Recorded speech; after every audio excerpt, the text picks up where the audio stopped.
IVF ఒక అధునాతన సంతానోత్పత్తి చికిత్స. అనేక దంపతులకు తల్లిదండ్రులు కావాలనే వారి కలను నెరవేర్చుకోవడానికి సహాయపడుతుంది.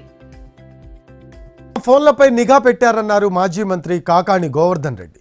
ఓ దళితుడు తన ఆవేదన వెలిబుచ్చితే దాన్ని పార్టీలకు అంటగడుతున్నారని మండిపడ్డారు. ఆయన నగదు చేతులు మారిందని దళితుడిపై నిందలు వేయడం ఎంతవరకు సమంజసమని ప్రశ్నించారు కాకాణి.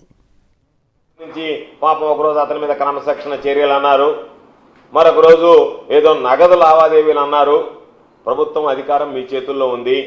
ఈరోజు మా ఫోన్ల మీద నిఘా పెట్టున్నారు కాబట్టి మా ఫోన్ల నుంచి కానీ లేదా ఇతరత్ర కానీ లేదా అతని ఫోన్ దగ్గర గూగుల్ ట్రాప్ వేసినా సరే మా దగ్గరకు వచ్చి మాట్లాడినట్టుగా కానీ మాతో టచ్లో ఉన్నట్టుగా కానీ ఇది ఒక దళితుడు తన ఆవేదనని వెలిబుచ్చితే ఆ దళితుడు ఆవేదన వెనక ఏముందనేటువంటిది అర్థం చేసుకోకుండా పార్టీలకు సంబంధించినటువంటి పెద్దలే నగదు చేతులు మారాయి అని చెప్పి ఒక దళితుడి మీద పాపం నిందలు వేయడం ఎంతవరకు సమంజసం అనేటువంటి